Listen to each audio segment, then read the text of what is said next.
Inclinemos nuestros rostros para orar.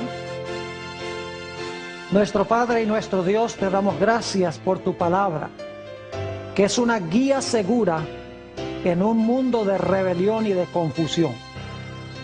Pedimos, Padre, la ayuda de tu Espíritu Santo. Rogamos que siembres la semilla de tu verdad en nuestros corazones. Te damos gracias por escuchar nuestra oración, pues te lo pedimos en el precioso nombre de Cristo Jesús. Amén. En nuestro último tema nos dimos cuenta cómo Satanás, a través de todo el Antiguo Testamento, procuró impedir que viniera la simiente prometida. Es decir, que los eventos históricos que nosotros vemos en realidad son repercusiones de una batalla invisible entre Cristo y Satanás en el mundo que nosotros no vemos. Es decir, hay una historia detrás de la historia que se está escribiendo.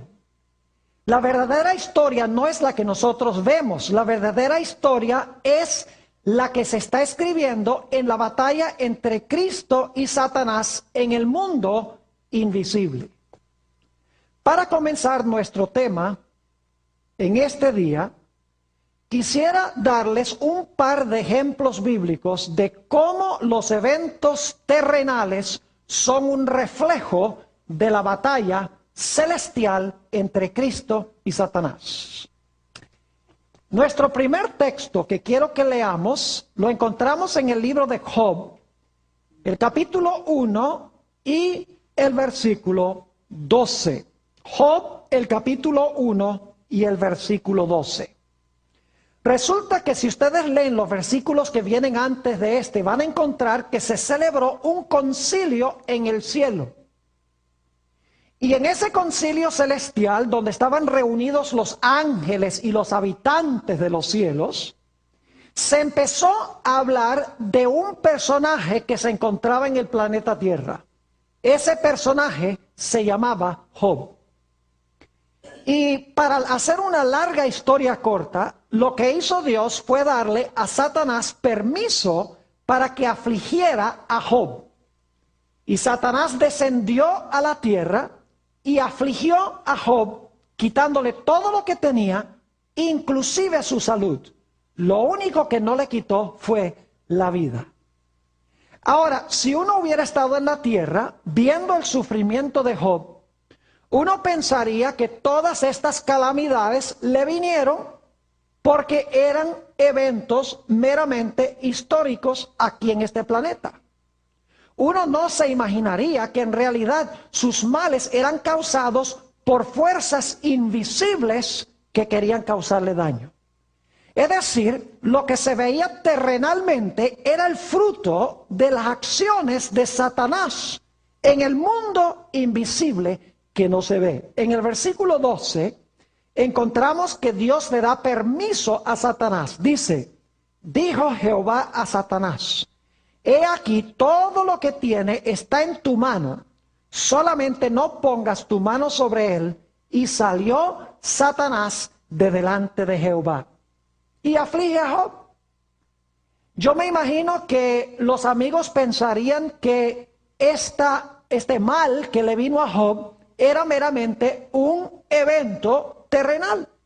No entendían que lo que se veía era una repercusión o una sombra o un resultado de una batalla entre Dios y Satanás en el mundo invisible.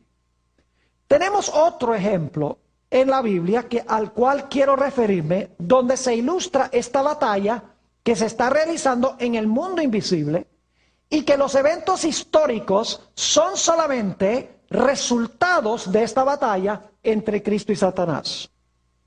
Me he referido a esta experiencia antes, pero ahora quiero hacerlo de nuevo. San Mateo, el capítulo 2 y el versículo 16. San Mateo 2 y el versículo 16. Ustedes recuerdan que cuando los reyes magos no regresaron por Jerusalén, Herodes se llenó de furia. Y notemos lo que mandó hacer Herodes. Mateo 2 y el versículo 16. Herodes entonces, cuando se vio burlado por los magos, se enojó mucho y mandó matar a todos los niños menores de 2 años que había en Belén y en todos sus alrededores, conforme al tiempo que había inquirido de los magos.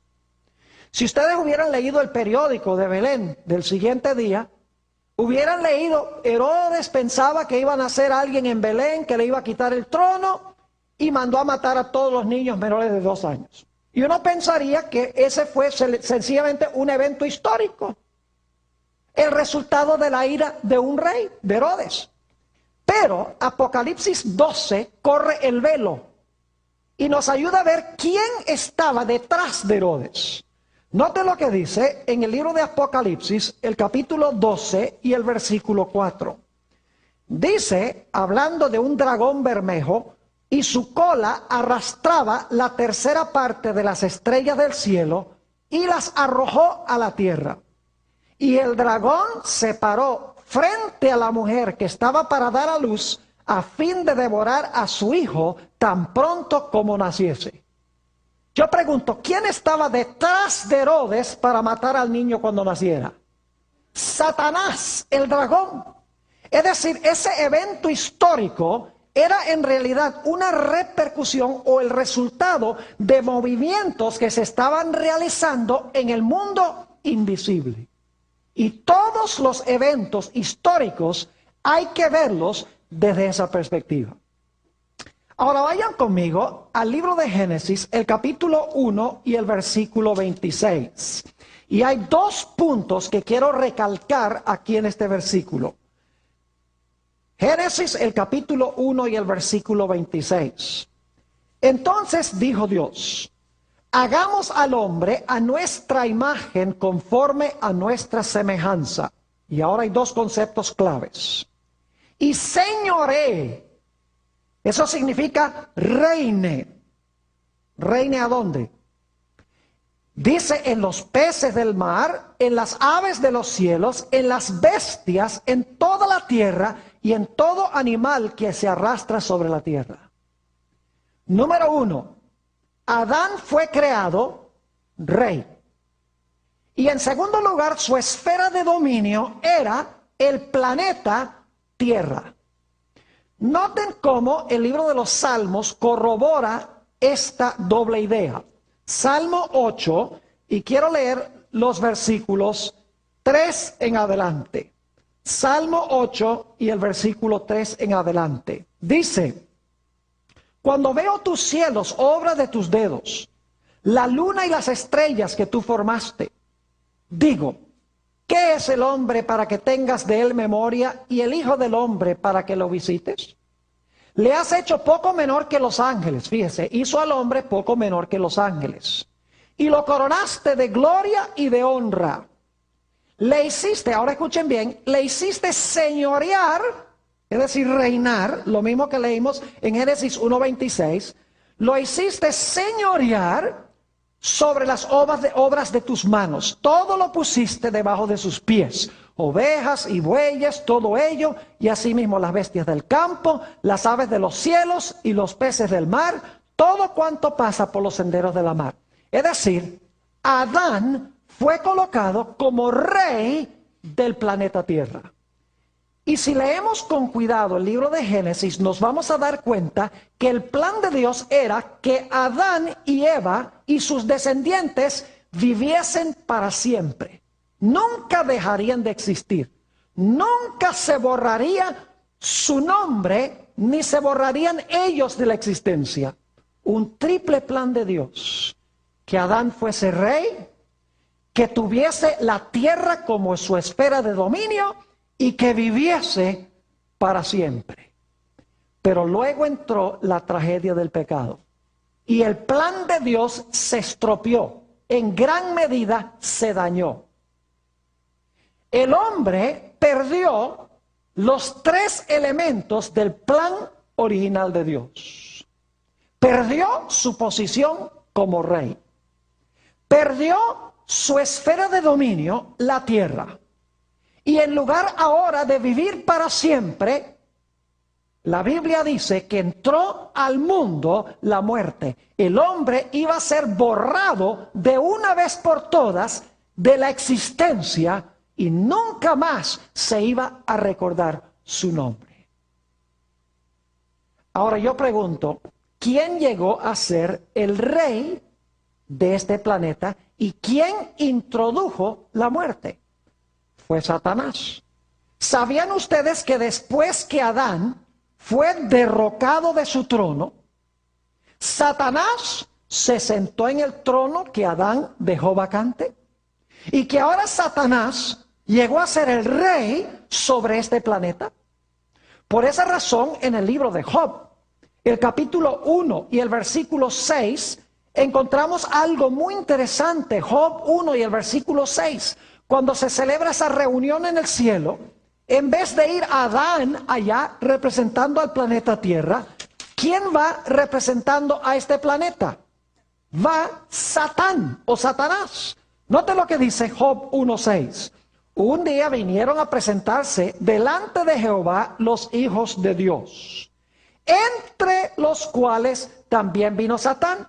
Y luego en el versículo 7, Dios le pregunta a Satán, ¿de dónde vienes? Él dice, yo vengo de rodear la tierra y de andar por ella. Es decir, yo vengo de supervisar mi territorio. ¿De quién era el territorio originalmente? De Adán. ¿Quién ocupaba el trono como rey? Adán. ¿Tenía Dios el plan de que Adán y sus descendientes viviesen para siempre? Claro que sí, comiendo del árbol de la vida. Pero ahora el trono fue ocupado por Satanás. Y ahora el dominio sobre el mundo llegó a estar bajo el control de Satanás.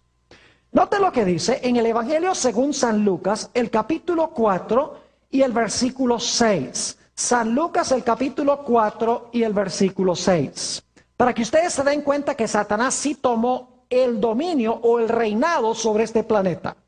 Dice en el versículo 6, en la tentación de Jesús, cuando el diablo lo llevó a un alto monte, dice, y le dijo el diablo a Jesús, a ti te daré toda esta potestad y la gloria de ellos. Y ahora escuchen bien, porque a mí me es entregada o me ha sido entregada y a quien quiero la doy.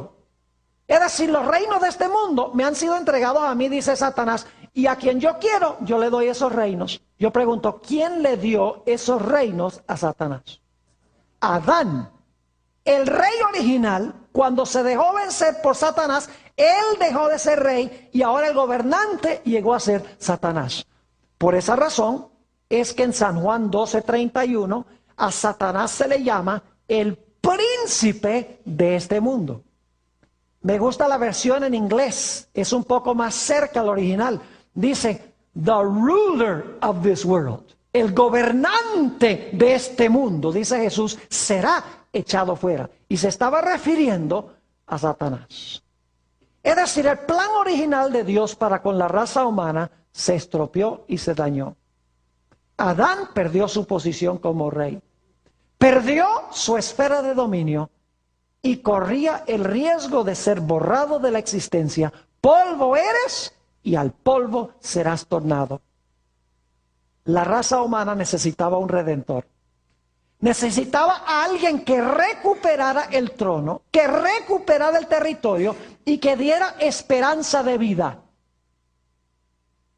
Y aquí es que notamos ese texto tan especial que hemos estado estudiando. Génesis, el capítulo 3 y el versículo 15. Después que Adán perdió su posición como rey y su territorio e introdujo la muerte, Dios desciende al huerto y le habla a la serpiente. Le habla a Satanás.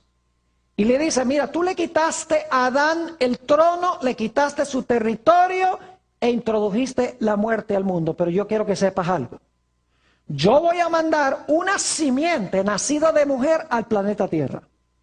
Esa simiente nacida de mujer te va a hacer la guerra. Te va a hacer la guerra a muerte. En el proceso de la guerra, tú le vas a causar dolor a él. Le vas a herir el calcañar, pero te va a salir caro Porque después que tú le hieras el calcañar, él te va a dar un golpe mortal en la cabeza. Cuando Satanás escuchó estas palabras, él dijo, mi existencia está en juego. Yo no puedo permitir que esa simiente venga, porque si yo permito que venga, me va a aplastar la cabeza. Así que yo, desde este momento, tengo que obrar para impedir que venga esa simiente. Y ese fue nuestro último tema. Todas las tretas que Satanás usó en el Antiguo Testamento para impedir que la simiente viniera. Y Dios obrando para traer la simiente al mundo. Y nos dimos cuenta que Satanás usó dos métodos para tratar de impedir que se cumpliera Génesis 3:15. Número uno, trató de matar a las simientes que se levantaban. Y en segundo lugar, procuró corromper el linaje de donde iba a venir finalmente la simiente. Es decir, trató de matar a la simiente y trató de corromper el linaje de donde iba a venir la simiente. Ahora vamos a estudiar en nuestro tema de hoy un libro muy fascinante de la Biblia. Y ustedes van a decir, pero pastor, ¿qué tiene que ver este libro con Génesis? Yo creo que antes que terminemos, ustedes van a ver la conexión con Génesis 3:15 de este libro. He decidido incluir este tema porque yo creo que ustedes y nosotros, mejor dicho, debemos entender bien cómo leer el Antiguo Testamento. Cómo ver esta controversia en los libros del Antiguo Testamento y en el Nuevo Testamento también. Cómo ver esta conspiración secreta que no se ven sino los resultados para leer correctamente las Escrituras. Porque el tema central de las Escrituras es Satanás odiando y atacando a Jesús. Y Jesús obrando para salvar a su pueblo. Ese es el tema central. Vamos a estudiar un librito pequeño, el libro de Ruth. Así que quiero invitarles a que vayan conmigo al libro de Ruth. Y vamos a dedicar algunos minutos para estudiar esta fascinante historia. Y claro, no tenemos tiempo de leer todos los versículos. Ustedes pueden leer este libro rápidamente en unos pocos minutos cuando regresen a sus hogares. Pero vamos a trazar algunos de los elementos claves de esta historia para que podamos entender mejor esta conspiración secreta que se está realizando detrás del telón. Vamos a Ruth, el capítulo 1 y los versículos 1 y 2.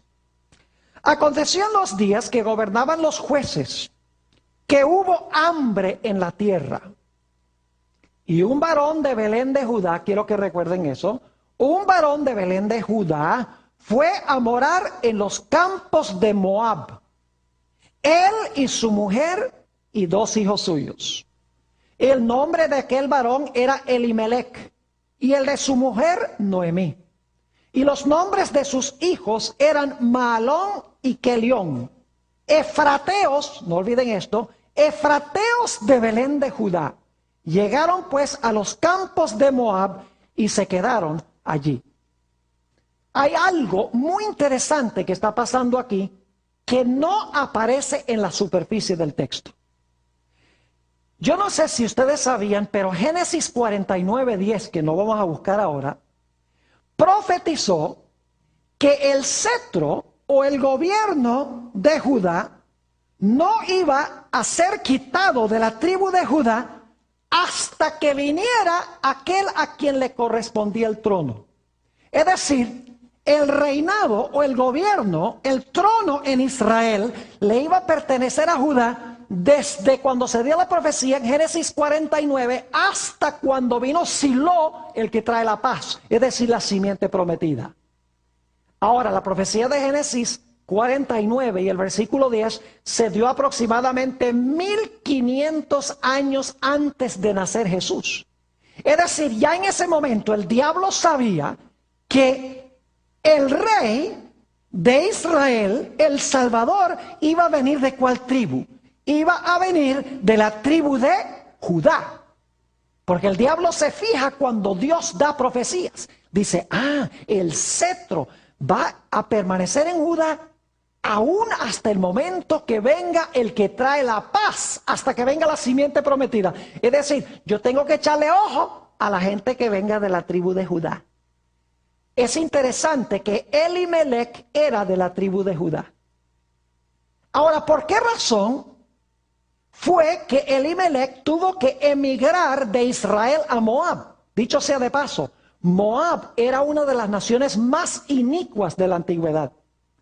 Ustedes recuerdan cuando Israel iba a entrar a la tierra prometida, que las mujeres de Moab se entremezclaron con los varones de Israel y corrompieron a Israel. Murieron 24,000 personas, 24,000 hombres en Israel, porque se entremezclaron con las rameras de Moab. Era una nación supremamente inicua. ¿Por qué razón iban a emigrar de Belén Éfrata allá a la tierra de Moab? ¿Quién creen ustedes que no quería que ellos estuvieran en Belén Éfrata, en la tierra de Judá? El diablo no quería que estuvieran allí. Así que el diablo causa este hambre. Yo quiero decirles que Dios no causa las sequías. Las sequías y el hambre las causa Satanás. Dios lo permite por determinadas circunstancias. Así que el diablo dice, esta familia no me conviene en Belén Éfrata. No me conviene que estén en Judá. Hay algo especial en esta familia. Así que lo que voy a hacer es causar esta sequía. Y entonces ellos van a emigrar a Moab. Y cuando vayan a Moab, ahí no va a haber ningún problema, porque se van a entremezclar con las mujeres de Moab y van a perder su identidad. Ahora, por si acaso alguno se pregunta si esta interpretación es correcta, ustedes recuerden que estudiamos en nuestro último tema la historia de José. ¿Hubo una sequía en los días de José? Claro que sí. ¿Sabía Dios que iba a haber una sequía?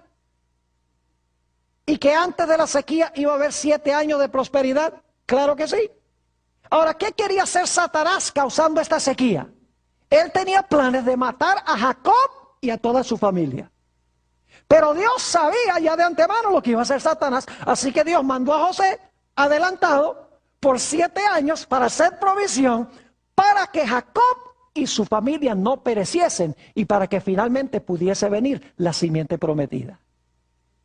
No es mi interpretación, porque en Génesis 45 y el versículo 7 y 8, cuando José se revela finalmente a sus hermanos, empiezan los hermanos a llorar y José dice, no lloren, porque Jehová me ha mandado a Egipto delante de vosotros para preservar el linaje o para preservar la simiente.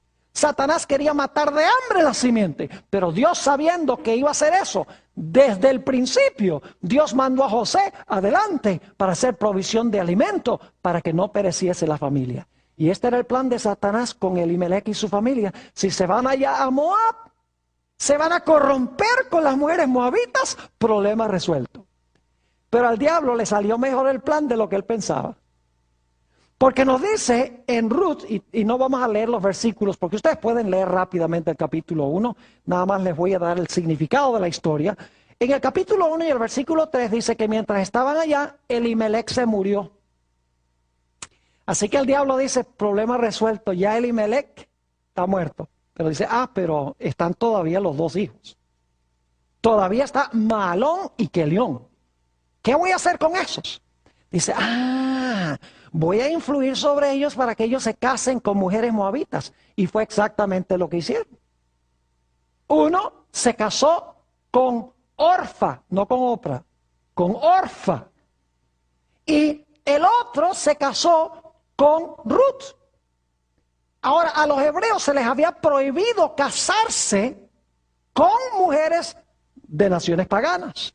Así que el diablo dice, ya problema resuelto. Mire, se casaron con 2 mujeres moabitas, con esa religión corrupta y corrompida. Dice, no hay ningún problema, van a perder su identidad. Pero le salió mejor el plan a Satanás de lo que él pensaba. Porque ni siquiera tuvo que corromperlos. Porque nos dice en Ruth el capítulo 1 y el versículo 5, que los 2 hijos de Elimelech se murieron también. Es decir, ya en esta familia no había varón para traer la simiente al mundo. Satanás dice, problema resuelto. No tuve ni siquiera que corromper a Elimelech y los 2 muchachos, aunque influí sobre ellos para que se casaran allá con esas mujeres moabitas. me salió mejor el plan de lo que pensaba, porque ya de esta familia no hay hombre que continúe la descendencia. Y el diablo tal vez se cruza de brazos y dice, problema resuelto, pero no sabía lo que le esperaba. Ahora, llegó el momento en que Noemí decidió que era hora de regresar a Belén Éfrata. Y eso es providencial, tenía que regresar a Belén Éfrata. Y ustedes pueden leer eso en el libro de Ruth, el capítulo 1 y el versículo 6. Vamos un momentico allí, el Ruth, el capítulo 1 y el versículo 6, a donde nos dice que ella decidió regresar otra vez a su tierra. Y dicho sea de paso, el libro de Ruth queda inmediatamente después del libro de Jueces. Facilito de conseguir, ¿verdad? Josué, Jueces, Ruth. Noten Ruth, el capítulo 1 y el versículo 6. Entonces se levantó con sus nueras y regresó de los campos de Moab, porque oyó en el campo de Moab que Jehová había visitado a su pueblo para darles ¿qué? Para darles pan. Dice, hay pan ahora allá, así que vamos a regresar a la tierra. Lo interesante es que reúne a sus dos nueras, las dos nueras moabitas, y le dice, miren, yo voy a regresar a Belén Éfrata, a la tierra de Judá. Ustedes regresen por favor a su familia y a sus dioses, porque de nada vale que ustedes vayan conmigo, porque yo no tengo ni siquiera dónde caerme muerta. Yo perdí mi herencia, Elimelech vendió la tierra allá. Yo soy una esclava, o sea, yo no tengo nada. Dice, ni siquiera tengo alguien que perpetúe el nombre de la familia. Cuando yo me muera, ya la familia de Elimelech se acabó. Interesante. Así que ella le dice a las dos nueras, váyanse. Y Orfa dice, está bien, me voy, y se va. Pero Ruth era diferente. Nota lo que dice en el libro de Ruth, el capítulo 1 y el versículo 16 y 17. Después que se fue Orfa, ella se fue a su pueblo y a sus dioses. Fíjense que hay dos clases de simientes aquí, ¿verdad? Orfa, que no está entregada a la religión de Israel, ella se une otra vez con su religión, pero hay otra que se llama Ruth, otra simiente. Noten los versículos 16 y 17. Respondió Ruth, estas son las famosas palabras, respondió Ruth, no me ruegues que te deje y me aparte de ti, porque a donde quiera que tú fueres, iré yo, y donde quiera que vivieres, viviré. Tu pueblo será mi pueblo y tu Dios, mi Dios. Está renunciando a su ciudadanía moabita y se está haciendo israelita.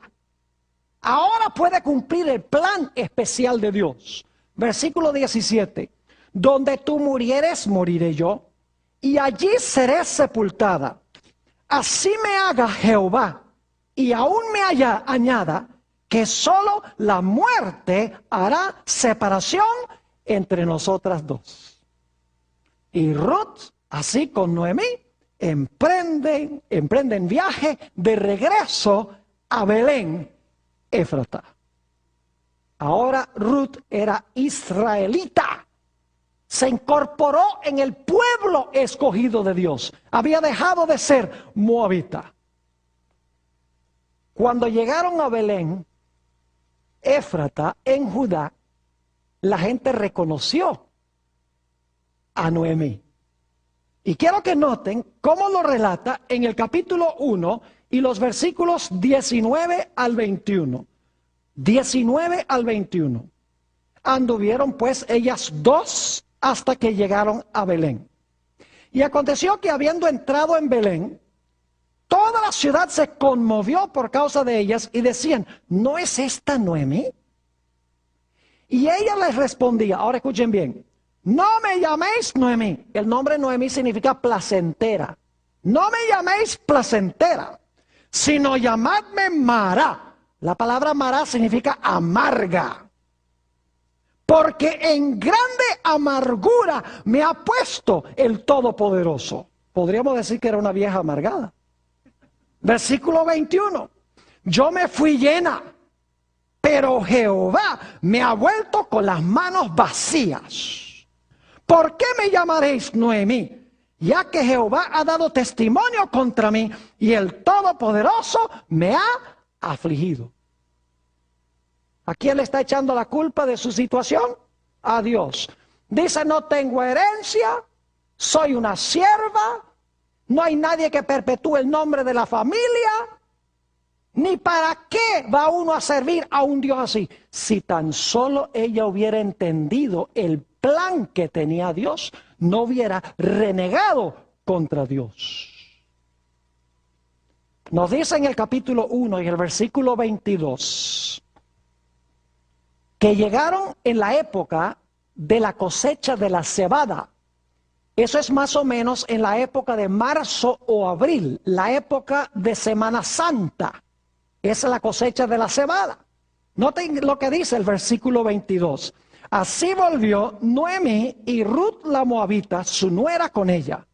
Volvió de los campos de Moab y llegaron a Belén al comienzo de la siega de cebada. ¿Ustedes creen que fue coincidencia que llegaron precisamente en la época cuando la cebada se estaba cosechando? En absoluto. Toda esta historia la está moviendo Dios providencialmente, porque Dios tiene un plan. Satanás tiene un plan. Él dice, son de Judá, para Moab se van. Se corrompen allá con las mujeres de Moab. Oh, pero me salió mejor, se murieron. No hay nadie que recupere la herencia. No hay nadie que recupere la libertad de Noemí. No hay nadie que perpetúe el nombre de la familia. Problema resuelto. Pero lo que no sabe Satanás es que Dios ha permitido que él expulse a esa familia allá porque Dios tiene un plan muy especial. Ahora, noten lo que dice el capítulo 2 y el versículo 1 y 2. Tenía Noemí un pariente de su marido. ¿Cómo es la cosa? ¿Un qué? Oh, un pariente de su marido. Eso es muy importante, no lo olviden. Un pariente de su marido. Hombre rico de la familia de Elimelec, el cual se llamaba Booz. Y ahora escuchen bien. Noemí no es la que le da la idea a Ruth. No le dice Noemí a Ruth, mira, ve y cosecha ya en el campo de Booz a ver si le caes bien. No, es idea de Ruth, sin saberlo. Dice, y Ruth, la moabita, dijo a Noemí, te ruego que me dejes ir al campo y recogeré espigas en pos de aquel a cuyos ojos hallare gracia. Y ella le respondió, ve, hija mía. Ahora, lo que iba a hacer Ruth era venir detrás de los segadores para recoger las espigas que quedaban. Saben que en las leyes de los judíos se prohibía cosechar completamente el campo. El dueño de campo debía dejar ciertas espigas para que los pobres pudieran venir a vendimiar el campo. Esto demuestra la pobreza que tenían Noemí y Ruth. Que Ruth tuvo que meterse detrás de los segadores para cosechar las vendimias, lo poco que había quedado. Y lo hizo precisamente en el campo de ¿quién? En el campo de Booz, quien era familia de ¿quién? Quien era familiar de Elimelec. Y ustedes dicen, ¿por qué es importante eso? Escuchen bien. Porque según las leyes hebreas, las leyes de los judíos, se podía recuperar la herencia perdida que se había vendido, que Elimelec había vendido cuando se fue a Moab. Se podía recobrar la herencia perdida. Noemí nuevamente podía ser señora de su heredad. Y el nombre familiar se podía perpetuar si un familiar cercano pagaba el precio para comprar lo que se había perdido. Y ese familiar se podía casar con la esposa del difunto, o en este caso con Ruth, y podía así perpetuar el nombre de la familia para que no desapareciera de la historia. Note lo que dice en Levítico 25:25. Vamos a leer estas leyes hebreas de redención. Levítico, el capítulo 25 y el versículo 25. Aquí está hablando de recuperar la herencia que había vendido Elimelec. Dice en el versículo 25, cuando tu hermano empobreciere y vendiere algo de su posesión. En realidad en el hebreo no dice algo, dice cuando vendiere su posesión. Ahora escuchen bien. Entonces su pariente más próximo, su familiar más cercano, vendrá y rescatará lo que su hermano hubiere vendido. Esa palabra rescatará significa recuperar pagando un precio. Es decir, pagaba el precio y recuperaba lo que se había vendido. ¿Cuál era la forma en que se podía recuperar la herencia que se había vendido? El familiar más cercano pagaba el precio y compraba de nuevo lo que se había vendido. Ahora, ¿qué tal si un individuo se había vendido él a esclavitud? Porque la gente también se podía vender como esclavos. Note lo que dice Levítico 25 y el versículo 48 y 49. Dice aquí, después que se hubiere vendido, podrá ser rescatado. Escuchen bien, uno de sus hermanos lo rescatará. O su tío, o el hijo de su tío, lo rescatará. La palabra rescatará que significa comprar pagando un precio. O un pariente cercano de su familia lo rescatará, o si sus medios alcanzaren, él mismo se rescatará. ¿Cómo se iba a rescatar él mismo si se había vendido a servidumbre?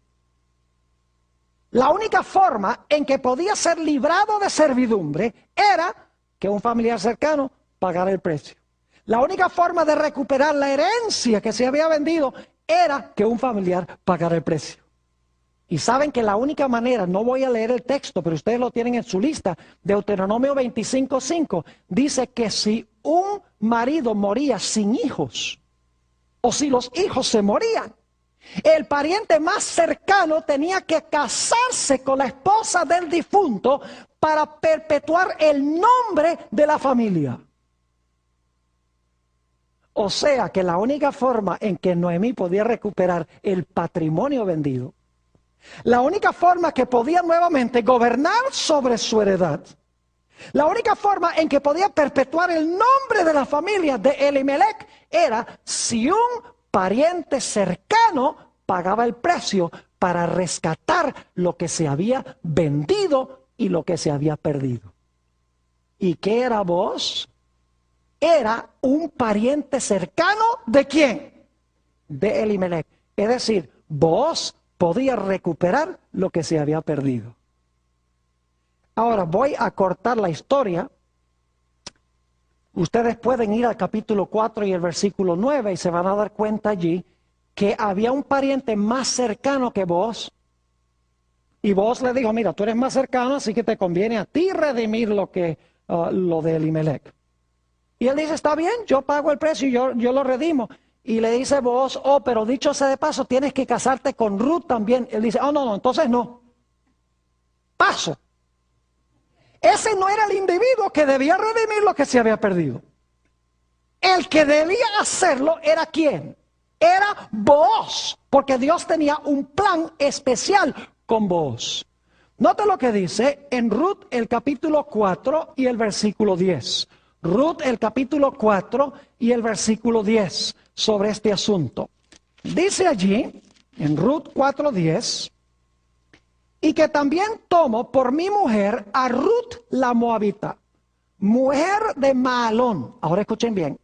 Para restaurar el nombre del difunto sobre su heredad.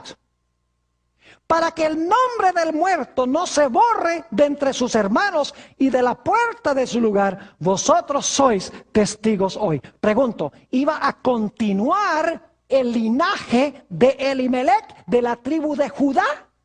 Claro. ¿Se iba a comprar el patrimonio perdido? ¿Cómo no? Nuevamente iba a haber alguien que gobernara sobre el patrimonio de que había sido de Elimelech. Claro que sí. Ahora ustedes dicen, pero pastor, está bien. Pero ¿qué importancia tiene todo esto de lo cual usted ha hablado? Oh, llegamos al clímax de la historia. Note lo que dice en Ruth el capítulo 4 y el versículo 13. Ruth el capítulo 4 y el versículo 13. Dicho sea de paso, si hasta ahora han estado durmiendo, es hora de despertarse, porque ahora viene lo bueno. No solamente los que están aquí en esta noche, sino también aquellos que están viendo por vía satélite, por televisión en diferentes partes del mundo. Note lo que dice en el libro de Ruth, el capítulo 4 y el versículo 13. Dice lo siguiente: Booz pues tomó a Ruth, y ella fue su mujer, y se llegó a ella, y Jehová le dio que concibiese y diese a luz un hijo. Fíjese qué era lo que había hecho Dios. Había importado a Ruth de Moab. Satanás expulsó a Elimelech y a su familia a Moab, porque quería impedir que de esta familia viniera la simiente. Así que Dios dice, no, pero lo que voy a hacer es, de allá voy a importar a la que va a traer a la simiente. Versículo 14. Y las mujeres decían a Noemí, loado sea Jehová, que hizo que no te faltase hoy pariente, cuyo nombre será celebrado en Israel. Más de lo que sabían. El cual será restaurador de tu alma y sustentará tu vejez. Pues tu nuera que te ama, lo ha dado a luz, y ella es de más valor para ti que 7 hijos. Y tomando Noemí el hijo, le puso en su regazo y fue su aya. Y ahora escuchen el versículo 17. Y le dieron nombre las vecinas diciendo, le ha nacido un hijo a Noemí. Y lo llamaron Obed. Este es el padre de Isaí, el padre de David. ¿Por qué es importante eso? Por la sencilla razón de que del linaje de David nacerá ¿quién? El Mesías prometido. Ahora, el libro de Ruth termina de una forma muy extraña. ¿Quién termina una historia de amor con una genealogía? Uno dice, ¿cómo va a terminar el libro? Hubiera sido bueno que terminara y se casaron y tuvieron hijos y vivieron felices para siempre. Pero el libro termina con una genealogía, con un linaje. Sería bueno examinar ese linaje. Noten el versículo 18. Estas son las generaciones de Fares. Fares engendró a Esrón, y Esrón engendró a Ram, y Ram engendró a Aminadab, y Aminadab engendró a Naasón, y Naasón engendró a Salmón, Salmón engendró a Booz, y Booz engendró a Obed, Obed engendró a Isaí, e Isaí engendró a David. Ahora vamos al Evangelio según San Mateo, el capítulo 1, para ver algo muy interesante, la genealogía de Jesús. San Mateo, el capítulo 1, y quiero leer los versículos 5, 6 y 16.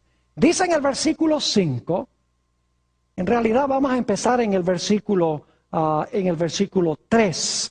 Dice, Judá engendró de Tamar a Fares y a Zara, Fares a Esrom, y Esrom a Aram, Aram engendró a Aminadab, Aminadab a Naasón, y Naasón a Salmón, Salmón engendró de Rahab a Booz, Booz engendró de Ruth a Obed, y Obed a Isaí, Isaí engendró al rey David, el rey David engendró a Salomón, de la que fue mujer de Urías, y luego si continúan el linaje, llegan al versículo 16, donde dice, y Jacob engendró a José, marido de María, de la cual nació Jesús, llamado el Cristo.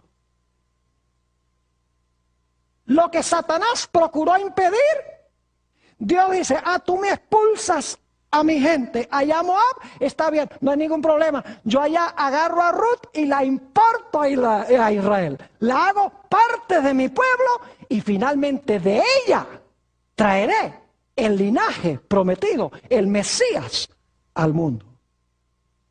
¿Saben ustedes que Belén Éfrata era un lugar muy importante? ¿Por qué pensaba Noemí que debía regresar a Belén Éfrata? Ella no lo sabía, pero la Biblia lo explica. Nota lo que dice el libro de Miqueas, el capítulo 5 y el versículo 2. Miqueas, el capítulo 5 y el versículo 2. Miqueas es ese librito que queda después del libro de Amós. Yo creo que eso no les va a ayudar mucho. Pero vamos a leer Miqueas el capítulo 5 y el versículo 2. Dice, pero tú, Belén Éfrata, ¿el mismo nombre que vimos en el libro de Ruth? ¿Sí o no? Sí. Pero tú, Belén Éfrata, pequeña para estar entre las familias de Judá, de ti me saldrá el que será Señor en Israel. Y sus salidas son desde el principio, desde los días de ¿qué? Desde los días de la eternidad. ¿Quién iban a ser en Belén Éfrata? Jesús. ¿Están viendo ustedes lo que está pasando en esta historia? ¡Qué historia tan fascinante! Dios obrando y el diablo obrando. El diablo dice, voy a hablar para que de esta familia no venga la simiente. Dios dice, así es la cosa. Dios dice, ahora yo te traigo a Ruth de acá y el plan sigue. Es decir, hay una historia que se está escribiendo detrás de la historia. Es como si fuera un juego de ajedrez. ¿Han jugado ajedrez alguna vez? Quiero que se imaginen un juego de ajedrez. Dios está sentado en un lado y Satanás está sentado en el otro lado. Y el movimiento de las fichas son los movimientos históricos. Y Dios mira a Satanás y le dice, juega. Y entonces el diablo hace un movimiento en la historia. Y entonces Dios le dice, ya jugaste, ¿verdad? Ya jugaste, ahora me toca a mí. Y Dios juega en la historia, contrajuega. Y el diablo dice, si yo hubiera sabido que iba a jugar así. Hubiera jugado diferente, pero entonces el diablo se las ingenia y hace su jugada y dice, listo, lo tengo. Y Dios dice, ya jugaste, ahora me toca a mí. Y entonces Dios juega. La historia es un juego y un contrajuego. Dios juega, Satanás responde. Satanás juega, Dios responde. Pero ¿saben algo muy interesante? ¿Cómo les gustaría a ustedes jugar un juego de ajedrez si ya antes de comenzar el juego supieran todas las jugadas que va a ser el contrario? No podrían perder. Lo que pasa es que el diablo tiene que adivinar cómo va a jugar Dios, pero Dios ya sabe cómo va a jugar Satanás. Y por eso es que el plan que Satanás tenía le falló. Dios lo usó para cumplir su propósito. Ahora escuchen bien, porque el tiempo apremia. Voy a resumir el significado de esta historia. Cuando la raza humana pecó, mis queridos hermanos y amigos que están aquí presentes, también los que están viendo vía satélite en diferentes partes del mundo, cuando el hombre pecó, perdió dominio, su patrimonio, perdió su posición como rey, se hizo esclavo o siervo, y también su nombre iba a ser borrado de la historia. La raza humana necesitaba a un redentor. Necesitaba un pariente cercano que rescatara lo que se había perdido. El problema es que dentro de la raza humana no había nadie que pudiera rescatar y comprar lo que se había perdido, porque todos vendieron su patrimonio, todos se hicieron esclavos y todos se hicieron reos de muerte, porque el apóstol Pablo dice, no hay justo ni aún uno. Y dice en Romanos 3:23, porque todos han pecado y están destituidos de la gloria de Dios. No había nadie dentro de la raza humana que pudiese pagar el precio para rescatar la tierra, para devolverle nuevamente al hombre el trono y para perpetuar su nombre y su existencia por la eternidad. La raza humana necesitaba un redentor, pero dentro de la raza humana no había nadie. ¿Qué podía hacer Dios? Ahora les voy a hacer una pregunta, pero no me la contesten rapidito. Esta es mi pregunta. Antes que Jesús viniese a este mundo como hombre, ¿era miembro de nuestra familia? Jesús, antes de que Jesús viniese a este mundo, cuando estaba en el cielo como Dios, ¿Jesús era miembro de nuestra familia? No, Señor. Para ser miembro de nuestra familia tenía que ser ¿qué? Tenía que ser hombre. Yo creo que todos aquí somos humanos, ¿no? Aquí no hay ultraterrestres. Todos somos seres humanos. Jesús, antes de encarnarse, ¿era hombre? No. ¿Era de nuestra familia? No. ¿Podía cumplir las leyes de la redención? No. Porque solo un pariente cercano de nuestra familia podía pagar el precio para recuperar lo que se había perdido. Por esa razón es que la Biblia nos dice en Juan 1 Y el versículo 14, que aquel verbo, quien era Dios, de otra familia, se hizo carne. Y llegó a ser miembro de nuestra familia. Para que como nuestro pariente cercano pudiese recuperar, pagando el precio, pagando por su muerte, para recuperar lo que la raza humana había perdido. Es decir, el que no era miembro de nuestra familia, se hizo miembro de nuestra familia. Ahora escuchen lo que voy a decir. Jesús es un personaje diferente que cualquier otro personaje en el universo, porque Jesús es al mismo tiempo Dios y hombre. Antes de venir a esta tierra pertenecía a la familia de Dios. Luego, cuando se encarnó, se hizo miembro de nuestra familia para poder pagar el precio y rescatar el patrimonio perdido, para librarnos de servidumbre y colocarnos de nuevo en el trono, y para perpetuar nuestra existencia por la eternidad cuando éramos reos de muerte. Si ustedes leen Apocalipsis 22:16, van a encontrar algo muy interesante. Vamos a Apocalipsis, el capítulo 22 y el versículo 16. Hay algo que posiblemente no han visto, pero es muy interesante y quiero que ahora lo analicemos brevemente. Está hablando aquí de Jesús y dice lo siguiente: yo, Jesús, he enviado a mi ángel para daros testimonio de estas cosas en las iglesias. Ahora escuchen. Dice Jesús: yo soy la raíz y el linaje de David, la estrella resplandeciente de la mañana. Noten que Jesús dice que Él es la raíz y la simiente de David.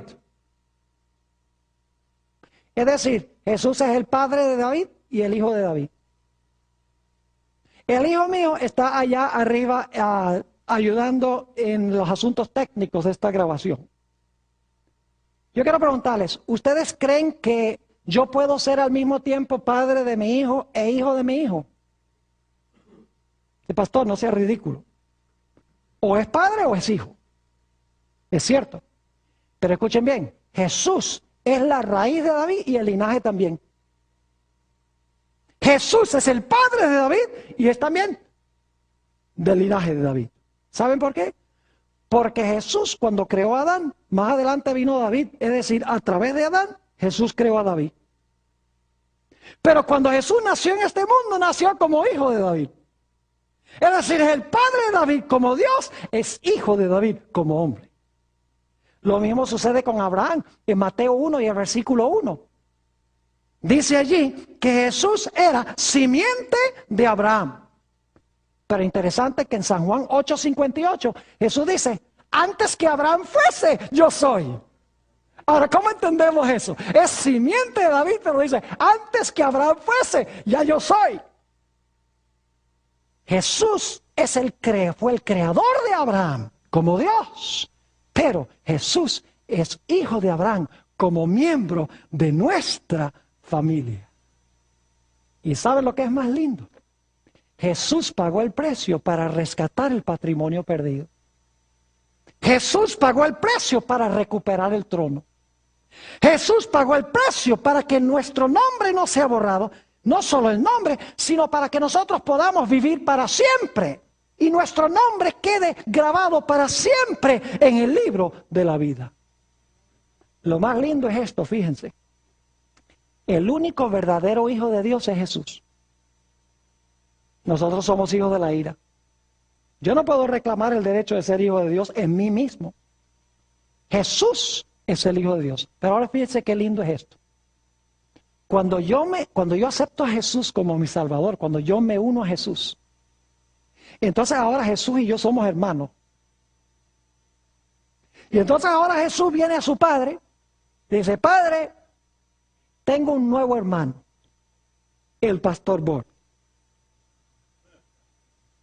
Y el padre mira a Jesús, y estoy dramatizando para que puedan entender. El padre mira a Jesús y le dice: ¿el pastor Bor es tu hermano? Y Jesús dice: sí, el pastor Bor es mi hermano. Entonces el padre dice: pues si el pastor Bor es tu hermano, entonces también es hijo mío. Eso es lo que quiso decir Jesús cuando declaró: yo soy el camino, la verdad y la vida. Nadie viene al Padre sino por mí. a través de Jesús llegamos a ser hermanos y hermanas de Jesús. Y como somos hermanos y hermanas de Jesús, llegamos a ser hijos e hijas de Dios. Pero solo a través de Jesús, solo recibiéndolo como Salvador, solamente uniendo nuestra vida con la vida de Él. Entonces ya el Padre dice, este también es mi Hijo amado, en quien tengo gran contentamiento. Note lo que dice Hebreos 2. Hebreos el capítulo 2, nuestro último texto, 14 y 15. Hebreos 2, 14 y 15. Aquí nos dice algo muy hermoso en cuanto a Jesús. Hebreos el capítulo 2 y el versículo 14 y 15.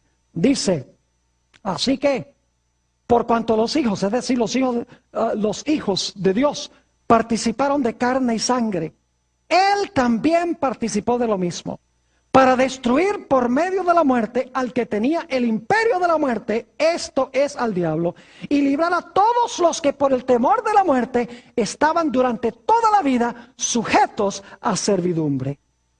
Y si ustedes leen un poquito más adelante, van a encontrar que nos dice que el Señor Jesucristo no se avergüenza de llamarnos hermanos, porque ha destruido las obras de Satanás. Que Dios nos ayude para que seamos hermanos y hermanas de Jesús, hijos e hijas de Dios.